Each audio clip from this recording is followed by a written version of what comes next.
नमस्कार, मैं हूँ डॉक्टर इशिता अरोरा और हम सब साथ में मिलकर के यूजीसी नेट योगा एग्जाम की तैयारी कर रहे हैं और उसके लिए मल्टीपल चॉइसेस क्वेश्चन भी साथ साथ में सॉल्व कर रहे हैं। सबसे पहला क्वेश्चन है, असंप्रज्ञात समाधि is also known as. Option A है सबीज, ऑप्शन बी है निर्बीज, ऑप्शन सी है अबीज और ऑप्शन डी है नन। महर्षि पतंजलि जब असंप्रज्ञात समाधि के बारे में बताते हैं तो वो कहते हैं कि जब साधक असंप्रज्ञात समाधि की अवस्था तक पहुंच जाता है तब उसके पुनर्जन्म की संभावना नहीं रहती, क्योंकि उसकी क्लिष्ट और क्लिष्ट सभी प्रकार की वृत्तियां नष्ट हो जाती हैं। इस कारण महर्षि पतंजलि ने असंप्रज्ञात समाधि को निर्बीज समाधि कहा है। निर्बीज का मतलब होता है वह बीज जिसके पुनः अंकुरण की या पुनर्जीवन की अक्षमता नहीं रह गई है। यानी कि अब यदि असंप्रज्ञात समाधि का अभ्यास करता हुआ साधक मृत्यु को प्राप्त हो जाता है तो उसका पुनर्जन्म नहीं होगा। वहीं संप्रज्ञात समाधि की अवस्था में यदि साधक की मृत्यु हो जाती है तो उसमें पुनर्जन्म की संभावना रहती है। इसलिए महर्षि पतंजलि ने संप्रज्ञात समाधि को सबीज समाधि कहा है और असंप्रज्ञात समाधि को निर्बीज समाधि कहा है। क्वेश्चन नंबर 2 है, शुक्ल कर्मास आर। ऑप्शन ए है वर्चुअस कर्मा, ऑप्शन बी है मिक्स्ड कर्मा, ऑप्शन सी है बैड कर्मा और ऑप्शन डी है गुड कर्मा। तो महर्षि पतंजलि कैवल्य पाद में कर्म के बारे में बात करते हैं और कर्म के बारे में बात करते हुए बताते हैं कि जो योगी होते हैं उनके कर्म जो है वो अशुक्ल अकृष्ण होते हैं। फिर वो बताते हैं कि बाकी के जो सभी कर्म हैं वो पाप पुण्य और मिश्रित कर्म है। तो उसमें शुक्ल कर्म को महर्षि पतंजलि ने गुड कर्म यानी कि पुण्य वाले कर्म कहा है और कृष्ण कर्म को उन्होंने बैड कर्म यानी कि पाप कर्म कहा है और शुक्ल कृष्ण कर्म को उन्होंने मिश्रित कर्म कहा है। ठीक है, तो इसके हिसाब से महर्षि पतंजलि शुक्ल कर्म को क्या कह रहे हैं, गुड कर्मास कह रहे हैं। तो इसमें ऑप्शन डी सही होगा। क्वेश्चन नंबर 3 है, हाउ मेनी टाइप ऑफ नियम अकॉर्डिंग टू द पातंजल योग सूत्र। तो पातंजल योग सूत्र में साधन पाद के सूत्र 32 में महर्षि पतंजलि नियम के बारे में बताते हुए कहते हैं, शौच संतोष तपः स्वाध्यायेश्वर प्राणिधानानि नियमः। तो महर्षि पतंजलि कह रहे हैं शौच संतोष तप स्वाध्याय और ईश्वर प्राणिधान ये 5 नियम हैं। तो नियम की संख्या महर्षि पतंजलि ने कितनी बताई है, 5 बताई है। तो इसमें ऑप्शन डी सही होगा। क्वेश्चन नंबर 4 है, to concentrate on the idol image of deity is known as. Option A है स्थूल ध्यान, ऑप्शन बी है ज्योतिर्ध्यान, ऑप्शन सी है सूक्ष्म ध्यान और ऑप्शन डी है ब्रह्म ध्यान। तो जब हम किसी मूर्ति पर, किसी देवी देवता की मूर्ति पर जब हम ध्यान करते हैं तो वह ध्यान हमेशा स्थूल ध्यान कहलाता है। मतलब हम किसी स्थूल चीज पर ध्यान कर रहे हैं, इसलिए उस ध्यान को स्थूल ध्यान कहा जाएगा। तो इसमें ऑप्शन ए सही होगा। क्वेश्चन नंबर 5 है, who compiled the first yoga text in a systematic way.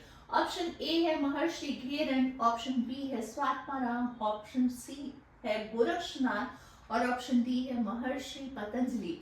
तो इसमें आंसर होगा ऑप्शन डी महर्षि पतंजलि, क्योंकि महर्षि पतंजलि ने ही सबसे पहले योग को एक सिस्टमैटिक वे में टेक्स्ट के रूप में यदि हमारे सामने जो लेकर के आए तो वो महर्षि पतंजलि है। इसके पहले योग के बारे में वेद उपनिषद में चर्चा हुई है, वेद शब्द का, ध्यान शब्द का, प्राणायाम शब्द का, इन सब का उपयोग हुआ है, लेकिन योग को एक सिस्टमैटिक वे में एक दर्शन के रूप में स्थापित करने का श्रेय महर्षि पतंजलि को जाता है। तो इसमें ऑप्शन डी महर्षि पतंजलि सही होगा। क्वेश्चन नंबर 6 है, according to Yoga Sutra the regular practice of asteya helps in gaining of. Option A है ऑल टाइप ऑफ सिद्धि, ऑप्शन बी है महिमा सिद्धि, ऑप्शन सी है गरिमा सिद्धि और ऑप्शन डी है ऑल टाइप ऑफ ज्वेल्स। तो महर्षि पतंजलि साधन पाद में जब यम के बारे में बताते हैं तो वो बताते हैं सूत्र 37 में कि कक्षायाम सर्वरत्नोपस्थानम, मतलब कि जब अस्ते का लंबे समय तक अभ्यास किया जाता है, अस्ते मतलब होता है चोरी न करना, तो जब अस्ते का लंबे समय तक जब अभ्यास किया जाता है तो साधक को सभी प्रकार के रत्नों की प्राप्ति हो जाती है। तो इसमें option D all type of jewels सही होगा। क्वेश्चन नंबर 7 है व्हाट इज योग अंतराय। ऑप्शन ए है एलिमेंट्स ऑफ सक्सेस, बी है elements of failure, option C है लोअर स्टेज ऑफ योगा और ऑप्शन डी है अपर स्टेज ऑफ योग। तो अंतराय शब्द जो है महर्षि पतंजलि ने समाधि पाद में जब वो ईश्वर की अवधारणा देते हैं तो सूत्र 30 में उन्होंने अंतराय शब्द यूज किया है, जब वो 9 तरह के अंतराय बताते हैं और इन अंतरायों को दूर करने का जो साधन बताते हैं वो बताते हैं एक तत्व का अभ्यास, यानी कि प्रणव ओंकार का अभ्यास इन अंतरायों को हमारे जीवन से दूर कर देता है। और ये अंतराय उन्होंने संबोधित किए हैं जो साधना मार्ग में आने वाली दिक्कतें हैं, विपत्तियां हैं या फिर जो विघ्न हैं उनको। तो इसमें फिर क्या होगा, ऑप्शन बी सही होगा, elements of failure. Question number 8 है in which stage a person is influenced by lethargy, depression and sleepness. Option A है मूढ़ावस्था, ऑप्शन बी है चित्तावस्था, ऑप्शन सी है विक्षिप्तावस्था और ऑप्शन डी है निरुद्धावस्था। तो यहाँ पर क्वेश्चन है कि किस अवस्था में साधक जो है आलस्य का अनुभव करता है, अवसाद और उनिंदापन का महसूस करता है अपनी पर्सनैलिटी में। तो इसमें ऑप्शन होगा ऑप्शन ए मूढ़ावस्था, क्योंकि जब महर्षि पतंजलि चित्त की भूमियों के बारे में बताते हैं तो वो वहां पर बताते हैं कि जब भी हमारे शरीर में, हमारी बुद्धि में तम की अधिकता हो जाएगी तो हमारे जीवन में तम किसको रिप्रेजेंट करता है, अज्ञानता को, अंधकार को, प्रमाद को, आलस्य को रिप्रेजेंट करता है। जब भी हमारे शरीर में, हमारी बुद्धि में तम की अधिकता होगी तुरंत हम लेथार्जी की तरफ जाने लगेंगे, डिप्रेशन की तरफ और स्लीपनेस की तरफ जाने लगेंगे। तो यहाँ पर ऑप्शन मूढ़ावस्था होगा। मूढ़ अवस्था वह अवस्था होती है चित्त की भूमि की जिसमें शरीर में तम की अधिकता हो जाती है और व्यक्ति अवसाद में चला जाता है और डिप्रेशन का अनुभव करता है, लेथार्जी का अनुभव करता है और सोते रहने का अनुभव करता है। क्वेश्चन नंबर 9 है हाउ मेनी टाइप ऑफ संप्रज्ञात समाधि आर देयर। ऑप्शन ए है 2, ऑप्शन बी है 3, ऑप्शन सी है 4 और ऑप्शन डी है 5। तो जब महर्षि पतंजलि संप्रज्ञात समाधि के बाद समाधि पाद में करते हैं तो वहां पर वह संप्रज्ञात समाधि के 4 प्रकार बताते हैं, वितर्कानुगत, विचारानुगत, आनंदानुगत और अस्मितानुगत। इस 4 नाम से वो संप्रज्ञात समाधि को बताते। तो संप्रज्ञात समाधि के कितने प्रकार बताए उन्होंने, 4 प्रकार बताए। तो इसमें ऑप्शन सी सही होगा। क्वेश्चन नंबर 10 है how many sutras are there in Kaivalyapada. Kaivalyapada में सूत्रों की कुल संख्या कितनी है। ऑप्शन ए है 34, ऑप्शन बी है 55, ऑप्शन सी है 31 और ऑप्शन डी है 56। तो कैवल्यपाद में सूत्रों की संख्या महर्षि पतंजलि ने 34 रखी है, आप याद रखिएगा। क्वेश्चन नंबर 11 है karmas by which one passes to the hill are called as कर्म। ऑप्शन बी है शुक्ल कर्म, ऑप्शन सी है कृष्ण कर्म और ऑप्शन डी है नन। वो बोल रहे हैं ऐसे कौन से कर्म है जिससे व्यक्ति हेल यानी कि नरक को प्राप्त होता है, नरक में मृत्यु के बाद जाता है।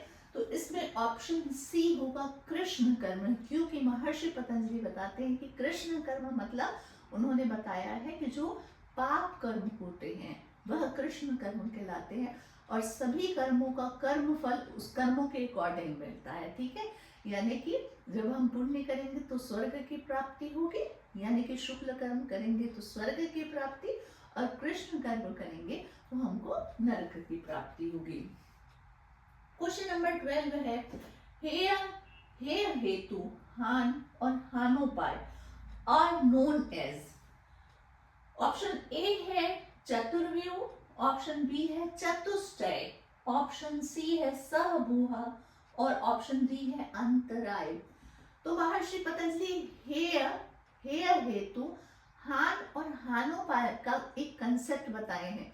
चतुर्व्यूह के एक कंसेप्ट उन्होंने बताया है, जिनमें हेय कहा है उन्होंने दुख को, हेय हेतु कहा है मतलब दुख का कारण है, हान कहा है उन्होंने कैवल्य को, और हानोपाय मतलब कैवल्य प्राप्ति का मार्ग उन्होंने बताया।